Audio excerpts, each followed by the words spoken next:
Hah? Disuruh beli? Iya Pak. Beli di mana? Beli di Tangguntung Pak. Tangga Buntung.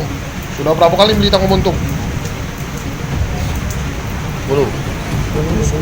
Hah? Kurang lebih 10 kali. Kurang lebih 10 kali. Berapa sih kok beli? 210 Pak. Dapat upahnya?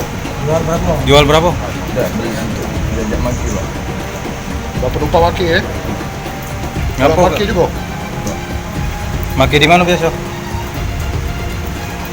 Nah, Di rumah Pak. Di rumah. Sambil dengan musik. Iya. Mendapat informasi dari masyarakat sering terjadi transaksi narkoba di belakang Masjid Agung C18 ini. Kemudian anggota melakukan penyelidikan, kita berhasil melakukan penangkapan terhadap tersangka berinisial dengan barang bukti 2 paket sabu seberat 2 gram dan 4 butir inektil ekstasi. Setelah kita lakukan interogasi, unit tersebut pesanan orang yang mendapat keuntungan 1 butir 20.000. katanya dia juga menggunakan Pak ya? Tersangka kita mengalih.